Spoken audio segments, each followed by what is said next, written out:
Dolphins number one, baby. Hands up, baby. Dolphins number Hands up. one.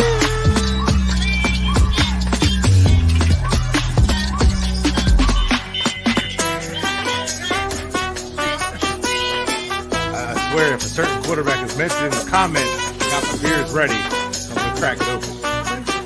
Or is it a Serbian kid? Serbia kid,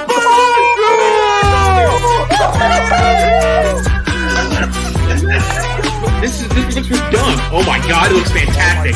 I hate you so much. No, good beat, man. Gotta beat, man. Woo! I'm the man. I said it, and it's reality. All right, Congratulations.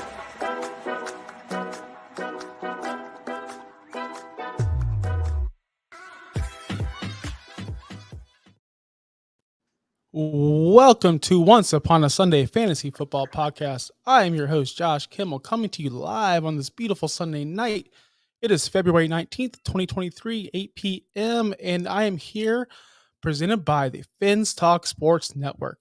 Now, for the podcast listeners, because we are live, and we will publish this on Apple, iTunes, Spotify, anywhere you can find your podcasts. I will link the YouTube description below in the description box.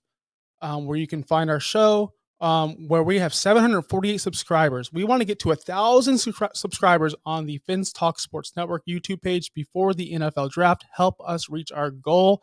We are growing. We bring great content. And now we have fantasy football with me. A little bit about myself. Look, I have been doing this podcast for about 4 years with my buddy Dirtbag Dave, who could not make it tonight. And our loyal listeners, if you're wondering where Dave is, he has not been feature endeavored. He has not been fired. He has not been let go. He is not retired. He's just taking some time away. After that Vikings defeat, I don't think he could show his face on any podcast for a while, at least till NFL draft season. So he will be back. He will be here. He's not fired, Josh. Josh Wingate, he is not fired. Don't worry. Dirtbag Dave is loyal. He's the GOAT. He's the best fantasy football player of all time. We need him. But we come to you free of charge every single Sunday night. The best way you can do to help out the show firsthand is hit that like button, hit subscribe, hit the alert button too so you know when we are on live. Follow us on Twitter, Fins Talk Sports Network, and at Josh Kimmel OUS. There are the plugs. We are going to speak about every single mistake you will make this offseason. Any fantasy manager makes this mistake. And there's about 5 of them that I narrowed down. If you have more, please put them in the comments. Josh Wingate, please. I know you're watching. You make the most mistakes I've ever seen. First down is like a point in your draft. No, that's lame, dude. The first mistake you will make this offseason, trust me, I know. Hey, the jersey. Yes, the jersey here. I didn't want to talk about the jersey, but this is fantasy related as well. Our league, our home league, we do a little thing where we dress up as a clown if you're last place. So you have to show up to the draft dressed in a full clown costume. People do Waffle House. That's trendy. People do like I suck at fantasy football signs. We do, you must show up to the draft as a clown. Well, the person who was last place last year dressed up as me because apparently I'm a clown. That's what they think. So I used to wear the Zach Thomas jersey every day of my life through high school. Like Zach Thomas is my favorite football player of all time. Glad he made the Hall of Fame this year, like big time. So they decided to find this jersey in a vintage shop, wear jean shorts, and literally dress like me, like I'm the fucking clown. Excuse my language. So yes, I love Zach Thomas as well. Thank you so much. But the biggest mistake you'll make this season is as a fantasy football manager, you will not pay attention in the offseason. That's straight up. You won't. You won't know everything because you kind of turn your brain off. Now we're into baseball mode. Now we're into, hockey mode. If you do like that, NCAA, you're filling out your brackets. You're not really paying attention to who's hurt, who's coming off recovery. Javonte Williams, where is he at in his recovery stage? There's just so much information out there that NFL has become a year-round situation. Like the J.K. Dobbins situation last season, I knew going in that he wasn't going to be ready for the season because I followed his progress. I followed his rehab. I followed everything, and I knew I was staying away from J.K. Dobbins. Now, if you do your research a little bit, which you should, you'll know that Javonte Williams is in the same boat. And yes, he's a highly drafted player. He's going in the top 15 already this year. he's not going to be ready until like week 5 or 6. That's just the truth. And you won't know that until you actually do your research and you do your due diligence. You're just going to go, oh, Javonte Williams was awesome. He tore his ACL. He'll be back by week 1, not knowing every injury is not the same. But please, like, make sure your information is coming from a valid source. So many people can open up a Twitter account and put Josh Kimmel FF and then, follow for follow, get 10,000 followers, and you're just spreading misinformation. It happens all the time on Twitter. I would stay away from there, get away from the public. Twitter, I don't want to name any names, but there's a lot of people out there spreading just bad information, saying Ronald Jones is going to be this guy or this guy's going to be that guy. Get it from credible sources that you believe, that you followed for years. And I'm not saying like watch ESPN, watch, NFL Network only. Just get guys that are credible, that have some history, not some. I'm going to be nice there. I'm going to be nice because you might be going, hey, Josh, that's you. You're like, yeah, that's exactly what you're doing. Well, I don't follow those guys. I don't listen to what they say. I don't really get on their little Laviska Shenault's going to be awesome. I mean, hell, if we all thought what Twitter thought, we'd all be Malik Willis would be the best quarterback of all time. And we're, Ronald Jones would be the best running back of all time. That's just not how it works. Don't be afraid to change your draft strategy as well. And this happens during the offseason. A lot of things change. Back in the day, we used to be running back heavy. We used to be, got to get Gurley, got to get David Johnson, got to get these top guys, got to get these running backs. Where in today's age, where the top guys are receivers, you're getting the Justin Jeffersons, the Jamar Chase. And why is that changing? Because the NFL is changing. No longer are we having these running backs carrying the ball 300 times and being productive and catching the ball at the same time at a high rate. That's just not happening. They're cycling these running backs in and out. And that's some information you would need to know as well. Like, just do your research on the ADP right now. Yes, it is February, and yes, there's ADP. People are drafting. That will come later into the show because you shouldn't be drafting this early. It's kind of ridiculous.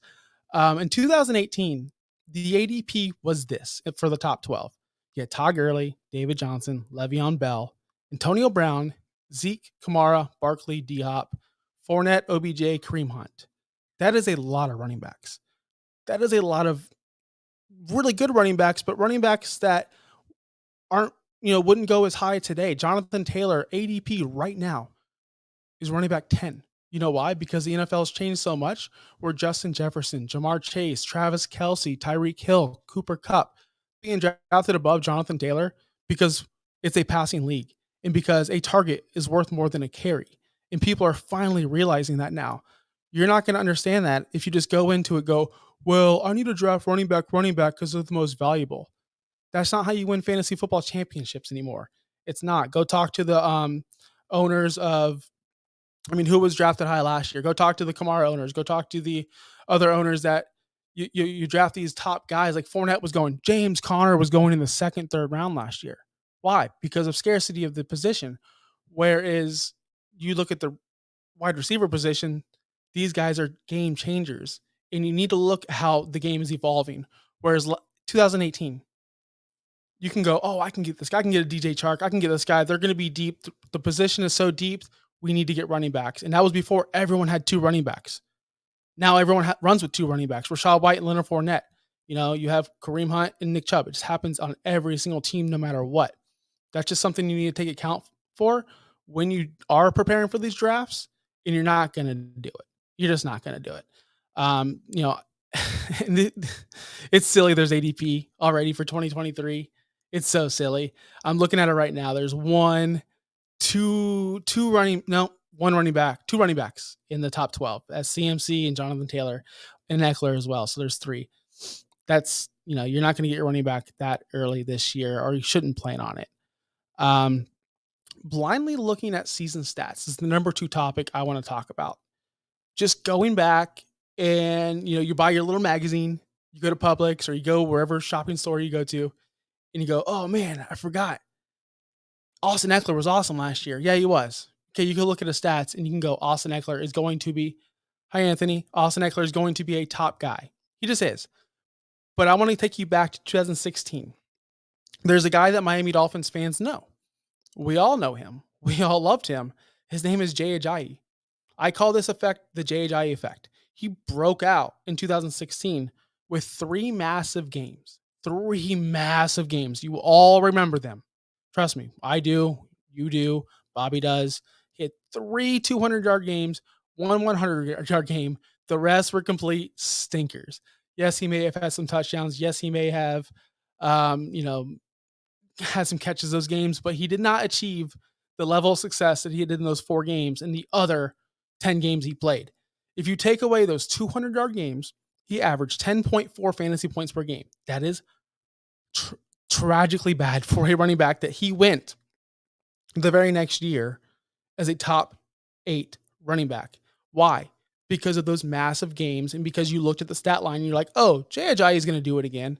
The very next season, he was drafted, like I said, running back 8, 15th overall. He averaged 9.7 fantasy points per game because you're going off of, like I said, the 4 massive games because you looked at one giant stat line. It doesn't work that way. You're going to do this with Justin Fields. You're going to do it. It's already happening with Justin Fields. I see so many dynasty startups where Justin Fields is getting drafted over guys like Lamar Jackson, Justin Herbert. All right. Why? I understand the appeal. I understand the appeal of a Justin Fields. You go back and go, he had a 40-point game. He had a 35-point game. He had this, he had that. Yeah.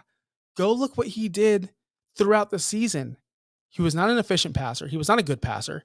He struggled. Now, they say, oh, he had Chase Claypool. He had Darnell Mooney. He had Cole Kmet, right? Well, you guys love Cole Kmet. You guys love Mooney. You guys are all Claypool. Love him. Now go to Daniel Jones. He had nobody, literally nobody. And he outthrew Justin Fields. He outproduced Justin Fields. He was a better quarterback than Justin Fields. You guys are going to trash me. I get it. He's going like quarterback 3 right now in startups. It's insane because he put up 46 points on the Lions. Congratulations. So when you get stuck with Justin Fields next year as your quarterback 1 because you took him so early and you could have had somebody else, that's on you because you went back and looked at that one giant stat line. That was one big game and it's going to hurt you. I mean, if you would have seen Jay Ajayi was totally trashed every other game besides those 4 games, you could have saved yourself some time.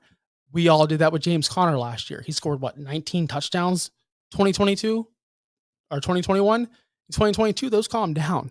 You have to look at those. You have to look at the outliers. You have to look at Brandon Lloyd had a great 2011 season, 2012 or whatever it was, back to nothing. It happens all the time. So stop looking at these breakouts. You're going to do it with Jamal Williams. You're going to do it with Jamal Williams. You're going to go, does your show Facely? Yes, we are a fantasy football podcast. Like I said up front, we're going to be speaking about best ball, dynasty, redraft, IDP. When the Scott Fish Bowl comes out, I can't promise anything, but I'm going to try to get some invites to get on to the Scott Fish Bowl League. I've been in 2 years in a row, so it's been a pretty fun experience. Yes, we are all fantasy football coming to you every single week on the Fins Talk Network, 8 o'clock on Sunday nights. So back at the blindly looking at the stats. I mean, guys, I cannot stress this enough. Look at fantasy points per game. Look at fantasy points per game rather than, oh, he had 380 points. Please do that because you're going to get screwed. You're going to get caught holding the bag. We all do it. And we're all going to continue to do it. It's just the way of life. Number 3, dynasty startups. Now, a lot of you people may not know dynasty startups. A lot of you people, like my producer, Bobby, does not know what a dynasty or how it works, or maybe doesn't know all the details. Threw me under the bus. Hey, I understand. You were the first person to tell me you didn't know. And I assume a lot of casual people did not know, this even existed. So I've been playing dynasty football since 2011. My first ever dynasty fantasy rookie draft person was Le'Veon Bell. Le'Veon Bell was my go-to. Let me go to the comments. I'm thinking of doing one of these paid for fantasy leagues for football, but which is the best should I sign up for? The first-time user in terms of the best bang for my buck. So are you looking for a platform? Are you looking for a certain best ball platform? Are you looking for you want to join a league? What do you mean paid? Like a fantasy league that's for money? What you can do, there's a lot of leagues out there. Dynasty Nerds has a great, I don't want to plug other shows, but Dynasty Nerds has a great community where you can join fantasy football leagues where their members and they won't quit. I keep hearing from people who do fantasy football that dynasty startups are overrated and stay away from them because they don't really have any good return in terms of, oh no. Oh, dynasty fantasy football has changed my life for the better. I am in over 27 leagues. I am in 3 redrafts. My majority of my life is dynasty because they are easy to maintain because you have your roster and you just do rookie drafts all year. These are your players for life, so you can actually I'm married to my players. I'm married to my teams. They're yours forever. It's the closest thing you can get to managing your own football team. Redraft is kind of like college football. They come in, they go away, you reload. Whereas dynasty, you live with these decisions for your life, like literally for life until the player retires or you trade them or you cut them. Dynasty football is the way to go. I encourage every single person to join one just for the experience of having that in your system and learning. And here's some good tips on it. Just don't draft too early. And I've seen some check marks. I've seen some clowns. I've seen some not smart people drafting already before the Super Bowl. They're like, oh, I'm in round 3 of this startup. How does my team look? Guess what, buddy? I don't know. And guess what? You don't know either because there's so many things that are going to change. We haven't hit free agency. We haven't hit the draft. We haven't hit barely anything. Nothing. And y'all are drafting Derek Carr and you don't know where he's going. You're drafting Bijan Robinson. You don't know where he's being drafted to. It just doesn't make sense to be drafting this early. If you're going to do a startup dynasty league, I recommend an auction, but most of you won't because it's kind of difficult. Do that snake draft sometime near the NFL draft where free agency is over, where kind of like, oh, this team needs this person. Now that this team picked up a running back, so they're not probably going to draft Bijan. You just need all the information you can for a dynasty startup because, like I said, you are married to these players. Anthony back in the chat. Josh, let me clarify. These are people who do paid for fantasy football on websites like DraftKings and FanDuel. That's who's telling me to stay away from dynasty startups. FanDuel, DraftKings, I don't really dabble in DFS. We did a DFS segment 2 years ago. We were very successful at it. We had an expert come on every single week. I'll try to book him again this season. We made a lot of money with him. I went solo from him this year, and I made zero money, like negative money in DFS. DFS is hard for me to get into. I'm not that's my next step. And I'm just going to be totally transparent with my audience. I mainly focus on redraft and dynasty. I love DFS. I love DraftKings and FanDuel. I do play them, ups and downs. I stay away from the big milli makers and the big tournaments because that's just fool's money. I like to make my little cash games, 50-50s, double ups. But those are way different than, dynasty. Get in the dynasty, Anthony. I promise you. If you want to get in a dynasty, dude, hit me up on Twitter at Josh Kimmel OUS. I will get you in a league. I'm in so many. I have so many connections. There's leagues for new people. That's the thing about dynasty. There's leagues for new people. There's leagues for advanced people. There's tournament leagues. There's just so many kind of dynasty startups that you don't even know about. It's like kind of like the dark web, and once you're reeled in, you're like, all right, I got to join another. I got to do a super flex. I got to do an IDP. I got to do a auction. I got to do a freaking, there's double tight ends now.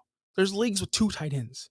It's just dynasty is like that, I guess, gateway drug. Like once you get in your first one, you're balls deep. You're in 27 by the end of the year, which don't do that. Don't do that. To the players that are drafting now, and I get it.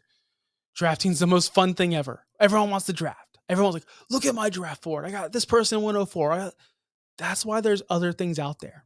That's why there's Underdog Fantasy where you can do, and I'm not sponsored, but there's Underdog Fantasy, there's drafters, there's places out there right now where you can draft, which I'm in 3 drafts right now, but they're best ball, where it's just, best ball is you go ahead, you draft your team, you don't set a lineup, done and done. The computer sets it up for you, your best lineup every single week. You don't check it until the end of the year. It's like a beautiful thing. Anthony's got one more question. Josh, what website do you use in terms of your dynasty startup that gives you your best bang for your buck in terms of constantly making the playoffs every year? Ooh, good question.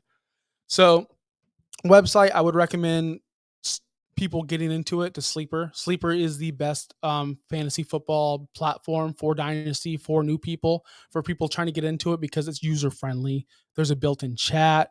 There's, once a player, let's say you have multiple dynasties on that platform and you have Kareem Hunt in like 4 leagues. If Kareem Hunt's out, Sleeper will send you a notification, say Kareem Hunt is out. Change these 4 lineups on your teams, and it'll tell you what teams you have them on. Sleeper's efficient, perfect, straight to the point. I use my fantasy league, which is a little bit more difficult to understand. My fantasy league is not popular even to the non-casuals. People just don't like it. It's more customizable. It's just a better platform, in my opinion. But Sleeper is the way to go. Now, as far as constantly making the playoffs every year, how to construct a dynasty team roster, that's a that's an hour-long episode by itself. That's just so much information, but I can give you some quick pointers real quick. Draft for value, trade for need. As in, I see so many people make this mistake where, but I need a running back. So you grab James Conner, 28 years old in a dynasty league. What are you doing? If Elijah Moore's out there, his value is he's a more valuable player. So once you draft, I would draft someone like with more value to stack your lineup because you could always trade for later. And what I mean by that is, like I said, if your first round pick is Justin Jefferson, cool. Second round pick, you wrap around. Maybe you want to go Kyle Pitts if he's still there because he's dynasty gold right now for tight ends. And then you go around, you get Javonte Williams, you get lucky. Come right back around and now you're getting you go with this guy who's young, who has upside, like a Elijah Moore, like a Chris Olave, or do you want someone a little older like DeAndre Hopkins, right? That's where you got to make that decision. You want the value player. You want the player who's going to be there longer, who's going to give you more games in the long run. Try to go young, but don't go too young. And also, like I said, don't take a quarterback like Derek Carr, some middle-of-the-road guy, just because you need one. You don't need one in Dynasty. Dynasty is for the long run. Get the players you want. Get the players that you're going to feel comfortable with from day 1 to their year 8, because that's how long I expect my wide receivers to give me 8 solid years. My running backs, I expect 3 solid years. My quarterbacks, I expect 9 to 10 solid years. My tight ends, I only expect 2 solid years because I'm not spending up for Kelsey, Pitts, or Andrews, or Kittle. I'm just not doing it. So that's the way I construct my dynasty. Again, Anthony, follow the show, subscribe, like it, because we will be doing a dynasty breakdown literally probably in about 4 weeks, because that's when we're into March, middle of March. That's when dynasty startups should be going on. Not right now. Not February. Not when we don't know who's throwing it to Chris Godwin. Not when we don't know who's throwing it to Chris Olave. That's ridiculous. It's ridiculous. If we drafted today, if I did a dynasty startup today, actually, let me rephrase that. If I did a dynasty startup last year at this time, I would have taken Malik Willis in the top 3. Not top three rounds, because I was coming off the Senior Bowl. I was hyped. I saw him live in person. He was throwing fucking darts. He was looking great. I would have traded up. I would have burnt my life on Malik Willis. I was sold on him. Thank goodness I didn't do that. Thank goodness I didn't do any startups. Thank goodness I didn't do any rookies drafts. I waited. to see what the NFL thought. I waited to see where he landed. This is huge. You're really, really sabotaging yourself and setting yourself back by drafting so early. And a lot of people do it. It's ridiculous. This goes along with drafting as well. The next and last mistake you'll make this offseason, and you'll do it at least over 100 times. At least. Mock drafts. Everyone loves a mock draft. Everyone loves to do it. It's really easy to do. Go on Sleeper. Sleeper has a ton of them. You can just set yourself up. You can even, if you're in a keeper league, you can even set all the keepers. It's perfect. Sleeper is the best mock drafting site out there.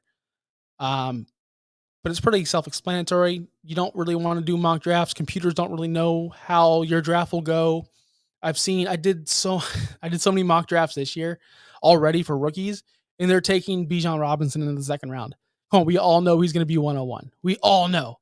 But the computer's so dumb, they just go by alphabetical order right now. He's getting drafted a little bit later than he should be. Now, let's say you join a mock draft with 12 other strangers. 12 other strangers. Anthony's there, Bobby's there, I'm there, Josh Wingate's there, Dirtbag Dave's there. We're all drafting for our league. And my league has PPR. Josh Wingate's league has first down points. Idiot. Who scores for first downs? That's the dumbest rule of all time. Dirtbag Dave's over here playing in 2 tight end leagues. We're all playing in separate leagues, and we're all mock drafting together, and we're all drafting for a different reason. It makes no sense. And we're going to do it over and over and over again. And then what's going to happen, especially with you people who are in 1 or 2 leagues, you're going to go to your draft. You're going to show up with your book. You're going to have your pen. You're going to have your snack or your beer with you, and you're going to sit down and go, I'm going running back, tight end, because that's what my mock says. And then all of a sudden, that running back you wanted just got taken. And all of a sudden, the second running back you wanted just got taken. And that tight end's been long gone. And now what do? You do nothing. You panic. You panic and you take some bad picks. That's what you do.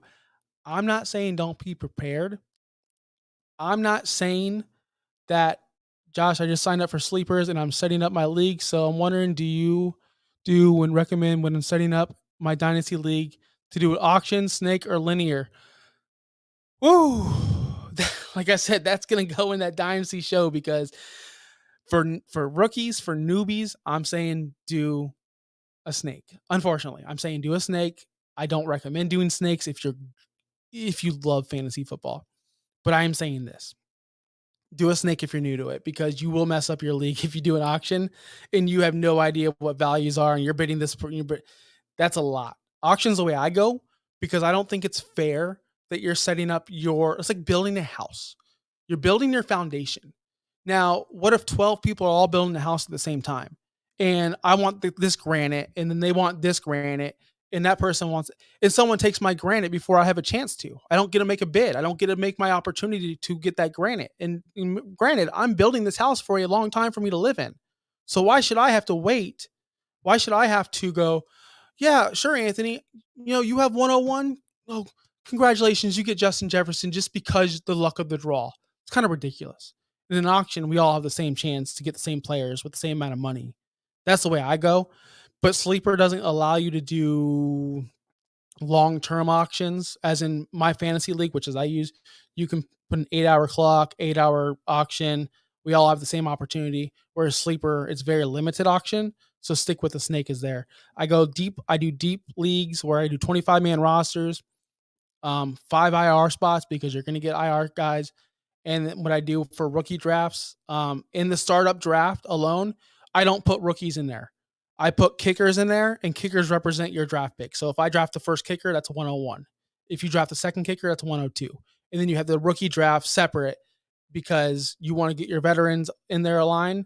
You want to do that before the NFL draft. And then after the NFL draft, you want to kick off that rookie draft. It's so super fun. 2 for 1, veterans, rookies, boom. It's magic made in heaven. I wish I'm joining one this year. I'm in 27 leagues. I'm not doing it. This is the first year in the past decade where I'm not joining the new startup, and I'm super stoked about it. Anthony, send me an invite. I'll join yours. Don't worry. I'll show you the way, but I'll leave. No, you know what? No, can't do it. I'm done. I'm capped. I had 30 leagues going in the last year. I dropped 4 already. Can't do it anymore. too many. But that's how I would structure it. Snake, 25-man roster, 5 IR spots, and don't put the rookies in the startup draft. Josh, here's the name of my league, Manzano Dolphin fan. All right, I'm gonna look it up once I'm out of here, because I am interested and I would like to help you out. So seriously, if you want to talk to me more after this, DM me, Josh Kimmel OUS. It's on the screen right here. You can DM me if you're on Twitter. So yeah, mock drafts, like I was saying before, you're not going to get anything meaningful out of that. You're just going to get hey bro, look at my roster that I made in March. That means nothing. Nothing. Don't do it. Don't waste your time. If you really, really need to itch or scratch that itch, if you really need to do it and you really want to draft, put some money on Underdog, Drafters, other sites out there, cheap $3 drafts. $3. Treat it like a mock draft, because at least you're getting something out of it in the end, instead of some roster you're going to look at for 30 seconds, trash it, and start over. Whereas somewhere like an Underdog Fantasy, they're already starting their drafts, $3 minimum, just as many rounds, but real life. Like, this is for real life. So this isn't practice. And $3, I'm pretty sure you spend $3 on coffee a day at Starbucks, don't you? and probably you add it on a donut. You could do that on Underdog. Trust me, I do it. It's a lot of fun. And guess what? By the end of by when kickoff's there, you have 50 teams with opportunity to make some real money there. And most, if you're good and you practice, hell, the value is there right now on best balls, and we'll get into that later. But stop mock drafting. There's other options. I have some time for some questions. I have some questions loaded up. I asked earlier on Twitter, if you have anything for Dynasty, trade talk, any kind of questions, please hit me up. I got a couple. Bobby, you want to help me out on that?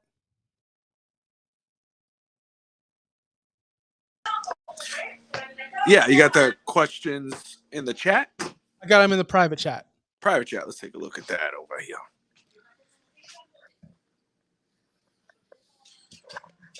Awkward enough, I don't see them in the private chat. Oh, that's all right. Awkward enough, I will read them out. That's fine. That's fine for me. Next time I'll just email them to you. That'll be easier for both of us probably moving forward. But there you go. here's one from whatever 242424 on Twitter. He asked a Dynasty question. Would you trade T. Higgins in 106 for the 101 in a rookie draft?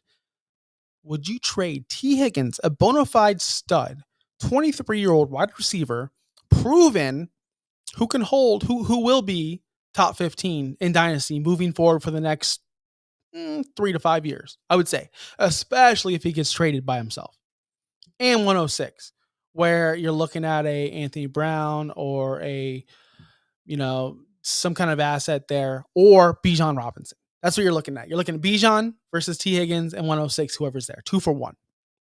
Bijan's getting a lot of hype. Bijan is the next Adrian Peterson. Bijan is the next big thing. Everybody wants some Bijan.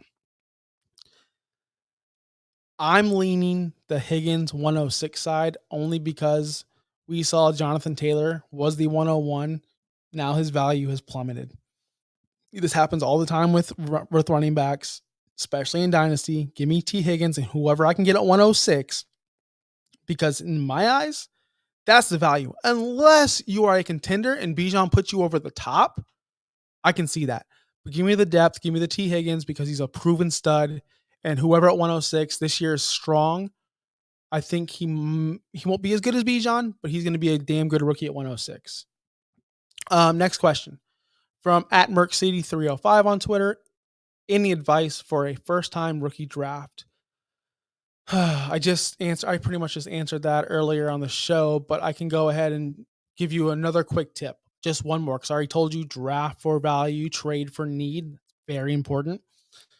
If you're holding on to picks, if you have a pick right now, if you have 101, 102, 103, if you have any of these top picks and you want to trade them, hold them.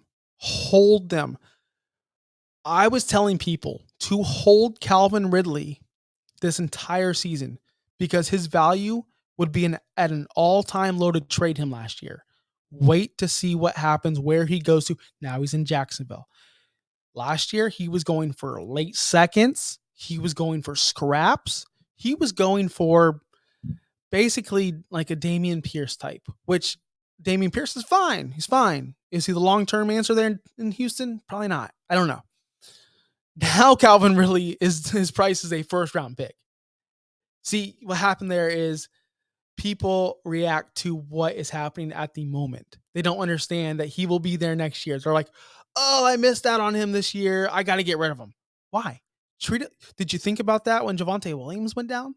Did you think about that when Tom Brady went down that year, 2011? Did you think about that when any of your players, Jordy Nelson, when suspension or something like that happens, I go, it's a lost year. It's okay. They'll be back. Or maybe they won't be back. But the point is their value will only grow in time. Stop trading people as soon as they get suspended, as soon as they get hurt, as soon as something happens. Let it marinate. Same thing with this 101, 102, 103 situation. You have a top pick. You have Bijan locked up. You have these quarterbacks locked up. If you trade them now, you're not getting maximum value. You're getting the lowest value you'll get. Unless they just blow you away. Unless like it's Justin Jefferson and Trevor Lawrence, or unless they just blow you away, leave it be. I like to trade my picks upcoming, like during the NFL draft or during my draft, because that's when people are the hungriest for picks. That's when people are the hungriest for trades. So just don't trade anything until you know where players are and where you know you can get max value. Now you're not. Now you're getting nothing. Trust me. I know the market's really bad out there right now. The last question I got is another trade question from DS tweeted this. I like that.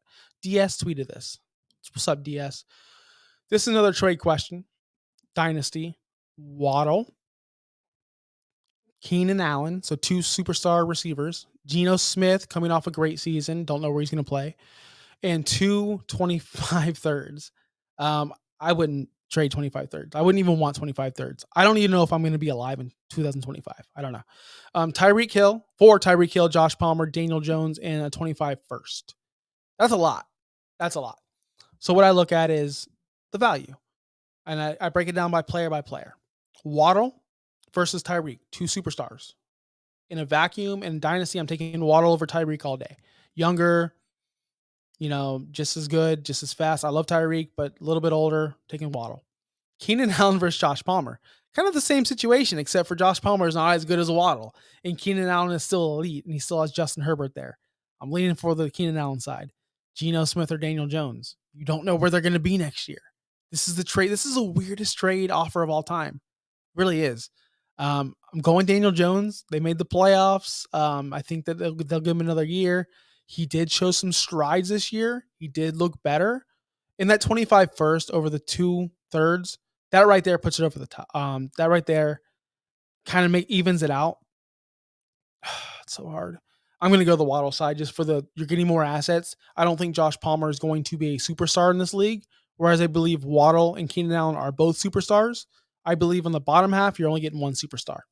Only 1. Josh just sent you a question on Twitter. I'm not sure if you can answer it tonight. I'll reach out to you, Anthony, after the show, and then we'll talk. No worries. We're about to wrap this sucker up anyway. So thank you so much for being here. Thank you so much for watching. Thank you so much for, it's my first time being on this network with this show. We're going to be here every Sunday night. For all my podcast listeners, please hit up the YouTube channel, Fins Talk Sports Network. We're here every single Sunday night, 8 p.m. We are at, again, 748 subscribers. This network wants to reach 1,000 by the NFL draft. We can get there. That's easy. We'll crush that number. So hit that subscribe button, like it, share it with a friend. Because, hey, what else are you going to do? Why would you not want to share something with your friends? Come on, guys. Follow us on Twitter as well, Fins Talk Sports Network. We have a little bit over 1,000 followers over there. Come on, we got to get that up to 3,000. 3,000 minimum. And follow me just like Anthony did at Josh Kimmel OUS. Anthony, if you're still there, go ahead and follow the Fins Talk Sports Network as well on Twitter. That's it. We'll be back next week with my buddy Brian Ritchie. We're going to talk Dolphins draft for fantasy needs. We're going to talk about how to keep Tua straight up. We're going to talk about running backs and maybe some tight ends. Maybe. Until next week. See you guys. Bobby, hit my music.